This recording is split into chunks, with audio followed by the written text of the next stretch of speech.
Toffley, General Secretary for the Canadian Soccer Association. It's a pleasure to have you here. And on behalf of the Canadian Soccer Association, we'd like to celebrate a remarkable career in the name of Cara Lang.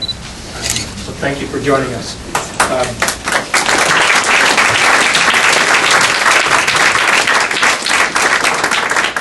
Joining Cara at the main table, Diane Matheson, one of our key members of our women's national team, and as all of you know, a key member and alumnus from the Olympian Soccer Club. So thank you for joining us.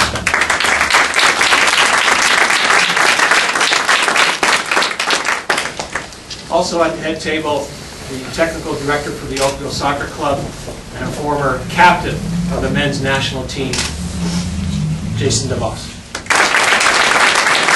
I haven't been technical director here for very long, but from the day that I arrived, I said the same message to everyone that, as far as I'm concerned, every player at this club, every coach at this club is at point A. And my job as a technical director is to get them to point B, which is to advance every single player at this club, whether they are competitive or a house league player, competitive coach or a house league coach. And point B for a house league player might be the rep team program. Point B for the rep team player might be the provincial team program.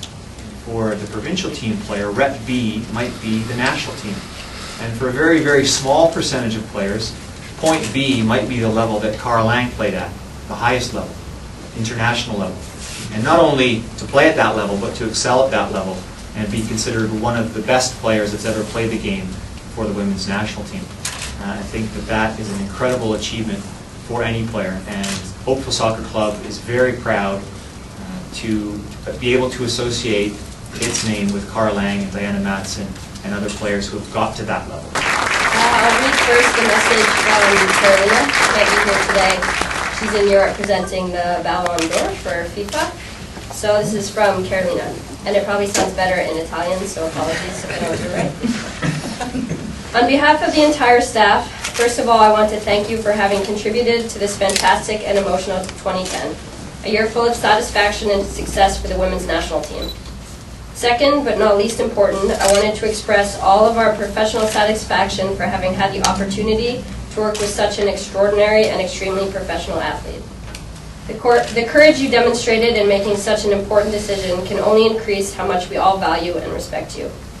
Only those who have experienced sport in person through sweat and hard work, neither for money nor for power, but solely for the pride of representing one's own country, can feel what you are going through in this period. You've all seen what a great player Cara has been on the field for Canada. We've all seen the highlights and the goals. I myself watched her when she was playing for the U20s in 2002 when she helped lead the team to silver. One of my personal favorite memories ever with the national team was when she scored her free kick goal against Sweden in 2003, which is 10 minutes away from making the final. She was also a huge part in our quest to be the first Canadian team to make the Olympics, and I think she scored the second ever Olympic goal for Canada. So we all know she's a great player, but more than anything, the players are going to miss her off the field and all the long hours on the buses and the training field and the travel days and in the meal rooms. Cara is one of the most hilarious people I've ever met personally, and I know that we're going to miss a lot of laughter without her. My very first memory of Cara, actually, she'd been on the team I think a year before me, even though she's a couple years younger than me, and my very first memory of her was after my first game for Canada. We were on the bus ride back from the game, and I think she was the very first person who came up to me and congratulated me on my first cap, and I always remember that about her. Other than that, I have a lot of memories involving Cara being very well hydrated and long bus rides with her back. And then just a lot of memories of laughing and Cara cracking people up and showing us hilarious YouTube videos involving shoes and her introducing us to music that I've never heard of. And just a lot of laughing.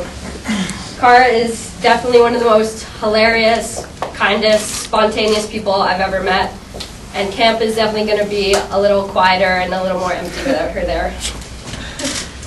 At the same time, all of the players greatly respect the decision Cara's made We know it's a tough one, and it shows what a strong character Cara is, that she was able to make it and move on with her life.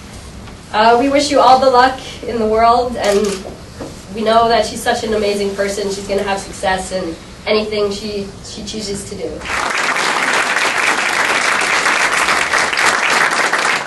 First of all, I'd just like to thank everybody for coming here today. Since it was announced yesterday, the response that I've received has been absolutely overwhelming. I've just been really touched by how many people are so supportive and so encouraging, and I just think that ultimately the amount of passionate fans of the game in this country just bodes really well for the future of women's soccer. Honestly, I don't even know what to say. I didn't expect it, and I absolutely didn't expect this many people to come up here today, and I just want everybody to know that I'm really grateful. So, thank you. Sorry. Probably the hardest part about this decision was having to say goodbye to my teammates. I think that, you know, at the end of the day, the experiences that I shared with them are probably the biggest thing I'm going to take with me for the rest of my life. I consider myself extremely fortunate to have been surrounded by 18 plus amazing women who were not only teammates but friends and mentors. I don't think you could really have asked for better role models, and I know that the person that I am today has so much to do with the fact that I just had so many amazing people to look up to, and that's definitely what I'm most grateful for. And I can honestly say that I have no regrets. I definitely, you know, if you would have asked me how I would have liked to leave the game, it probably wouldn't have been this way, but I think that regardless, leaving something that you've poured your heart and soul into for so many years is going to be hard no matter what. But really, I don't have any regrets. It's been the most rewarding thing anybody could ever ask for. So, thank you. And I guess I'll open it up to anybody who has any questions. Try not to make me cry, please.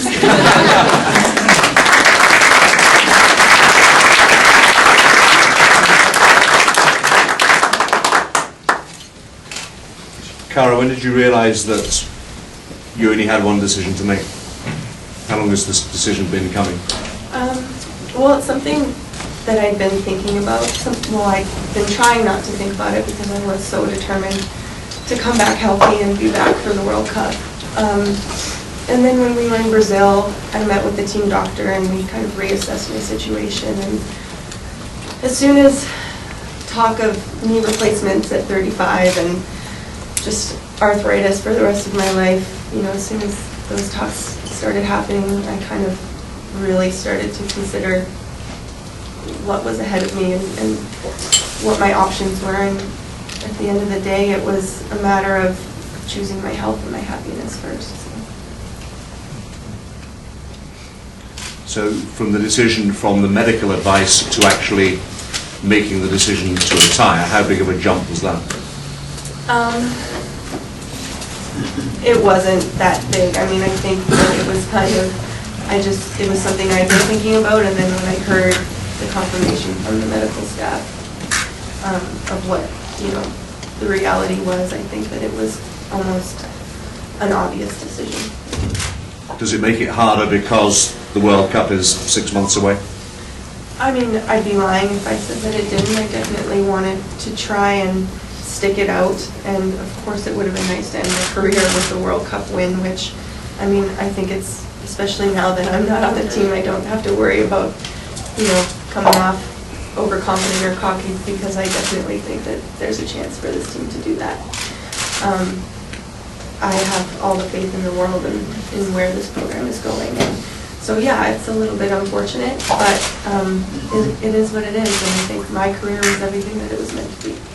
How can you play a part going forward as far as the World Cup is concerned?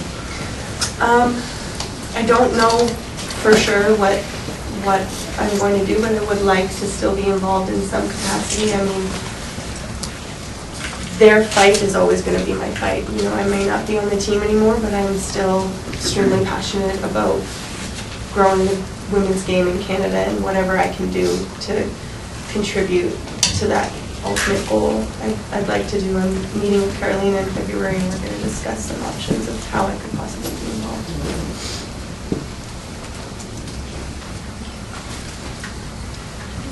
Any other questions? Yep. I spent a lot of time with the Vancouver Whitecaps.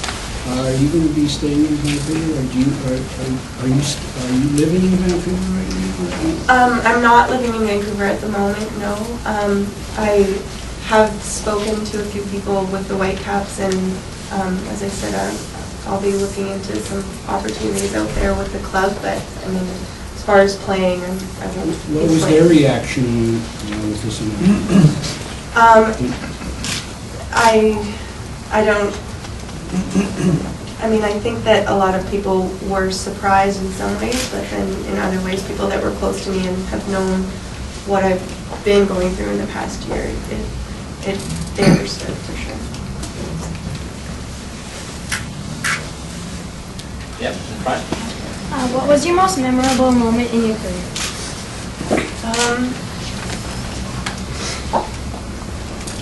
I think specifically probably making it to the semifinals in the World Cup in 2003. That was just a really huge moment for us, and I think that